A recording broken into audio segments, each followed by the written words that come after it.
Okay, cool. So that's what you're looking at, and let me get it out of the way and we'll show you the box. Okay, just I'll move this camera up a bit. Just a simple box it comes in, and it was in a plastic sleeve, so nothing fancy on the packaging. So let's get this back here, and we'll move this down just a bit, somewhere about right there. So it does come with a thread protector, so we'll put that on. That's how it comes in the box. Okay, so let's move on. Here's the top, the back side, the bottom, and this here is it's hard to explain. They take graphite and they burn this logo right in, so it's relatively deep. It's not just laser printed or laser etched. At least it doesn't feel that way. It feels like it was graphite burned. Okay, so my initial impressions on this, obviously you get something like this, you know, you're like, wow, you know, so cool, blah, blah, blah. Then my machinist's side kicks in. And I notice that, gotta take my little light out.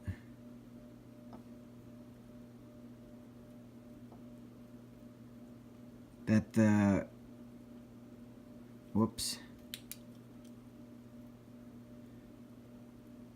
You can see that the titanium nitride is very thin up there,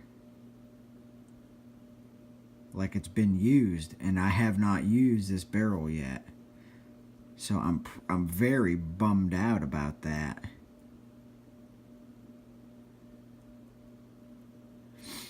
Okay, now you'll notice, maybe if I can show it, look at the tooling marks in the chamber. Look at that.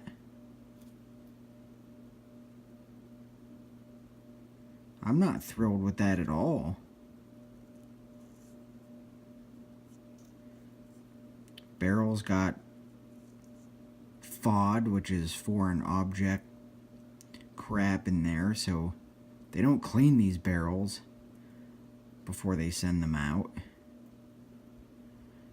The chambers are full of tool marks. Look at those tool marks. Now, I've already contacted them about this to ask them, you know, what the frig is going on? You should not have, on a barrel of this price, you should not have that gouge in your chamber. Absolutely unacceptable to have a dirty barrel. I understand that, you know, you get a salt bath nitrided AR barrel and you clean it and some black stuff comes out. That's just the salt bath, you know, surface. I understand that, but this is supposed to be cleaned.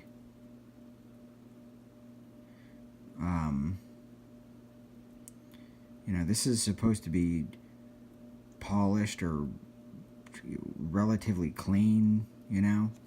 Now on this end, if you can notice, if I can get the flashlight to sync up with this, The nitride goes in the barrel.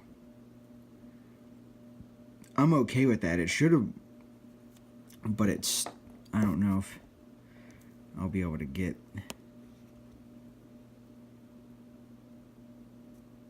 this to focus. But the nitride only goes so far down. You can kind of see right there where it's fading out. See if I can. I might not be able to show this. But the nitride goes in so far, and then it just gets that normal metal look on it.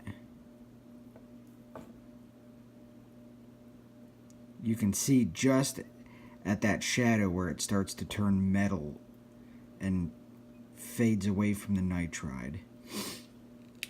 I wish the nitride would have went inside and out. It is what it is. I'm going to clean this out. I'm going to polish this chamber with a Dremel and some cotton wheels. Try to polish this up to remove some of those tool marks. But that gouge, you won't remove that gouge. There's no way. No way to remove that gouge unless you, I don't know, set it up on a hone. Or, I don't know. I mean, you couldn't sand that out. You're not going to polish that gouge out. That tool mark, you're not going to get that out. So, I got to be honest with you. While the outside of the barrel is, it's so cool. And everything about the outside is pretty good. I'm not really so upset about this light where the nitride really didn't stick. I'm not so upset because the bullet's going to hit that anyway when it ramps inside the chamber. So I'm sure that this is eventually going to get wore away. No big deal. The gouges in the chamber is another issue. Mostly because that is going to, could possibly cause you to have hang-ups. Failure to possibly extract. I mean, who knows? There's a whole list of things that could happen. And it's just, quite simply, it's just poor manufacturing. So, with that being said,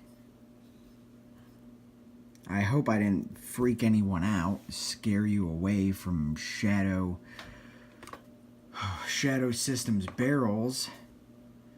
You know, everyone makes a lemon, but I'm a machinist, so I'm pretty particular. So with that being said, I'm going to let you go, and we'll see you in the next Glock 19 project.